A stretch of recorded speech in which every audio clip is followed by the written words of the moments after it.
दोस्तों, क्या उत्तर प्रदेश के डिप्टी सीएम केशव प्रसाद मौर्य की जाने वाली है कुर्सी? क्या डिप्टी सीएम के साथ होने वाला है कोई बड़ा खेला? क्या केशव प्रसाद पर दर्ज होगी एफआईआर? क्या उत्तर प्रदेश की राजनीति से अस्त होने वाला है केशव प्रसाद मौर्य की राजनीति का सूर्य? और सबसे बड़ा सवाल, शाह के कासिम खास के खिलाफ किसने रची है यह चाल? क्या योगी के खिलाफ बगावत करने का केशव प्रसाद मौर्य को भुगतनी पड़ रही है सजा? नमस्कार, मेरा नाम है राजके वर्मा और आप देख रहे हैं रिपोर्टर जी। दोस्तों, उत्तर प्रदेश के डिप्टी सीएम केशव प्रसाद मौर्य की मुश्किलें बढ़ गई है। इलाहाबाद हाई कोर्ट ने उनके खिलाफ फर्जी डिग्री के आरोप में दायर रिवीजन पिटीशन को सुनवाई के लिए स्वीकार कर लिया। यह मामला अब गर्माता जा रहा है और हम लाए हैं इसकी पूरी कहानी तथ्यों, साफगोई और थोड़े से तड़के के साथ। याचिका में दावा किया गया कि मौर्य ने फर्जी डिग्री का इस्तेमाल कर 5 चुनाव लड़े और कौशांबी में इंडियन ऑयल कॉरपोरेशन से पेट्रोल पंप भी हासिल किया। याचिका मांग करती है कि उनके खिलाफ एफआईआर दर्ज हो।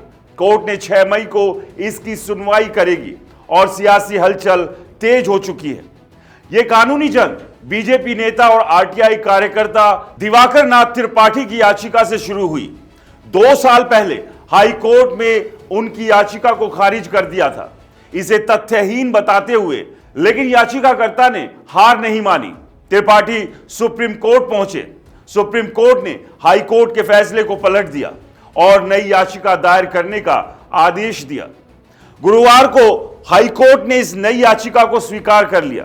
त्रिपाठी का आरोप है कि केशव प्रसाद मौर्य ने 2014 में फूलपुर लोकसभा सीट के लिए नामांकन में अपनी डिग्री बीए बताई, जिसमें 1997 में बीए करने का दावा किया गया। लेकिन 2007 में प्रयागराज के पश्चिमी विधानसभा चुनाव के हल्फनामे में उन्होंने हिंदी साहित्य सम्मेलन से 1986 में प्रथम, 1988 में मध्यमा और 1998 में उत्तमा की डिग्री हासिल करने की बात कही। कुछ राज्यों में प्रथमा को हाई स्कूल, मध्यमा को इंटर और उत्तमा को ग्रेजुएशन के समकक्ष माना जाता है। लेकिन हिंदी साहित्य सम्मेलन बीए की डिग्री नहीं देता, तो हल्फनामे की जानकारी गलत है। सवाल यह भी है कि अगर उत्तमा को भी बीए बताया गया तो पास करने का साल अलग अलग क्यों? 2007 के हल्फनामे में उत्तमा का साल 1998 है, जबकि 2012 और 2014 के हल्फनामे में यह 1997 लिखा गया। याचिका का दावा है कि मौर्य की हिंदी साहित्य सम्मेलन की डिग्री फर्जी है, जिसके आधार पर उन्होंने सिर्फ न केवल चुनाव लड़ा बल्कि पेट्रोल पंप भी हासिल किया। इसलिए उनके खिलाफ एफआईआर जरूरी है। अब मौर्य की मुश्किलें बढ़ती जा रही है और उनकी कुर्सी पर भी खतरा मंडरा रहा है। दोस्तों, कोर्ट इस मामले में क्या फैसला लेता है यह देखना होगा। तब तक इस सियासी ड्रामे पर नजर रखें और कमेंट्स कर अपनी राय जरूर बताएं। नमस्कार।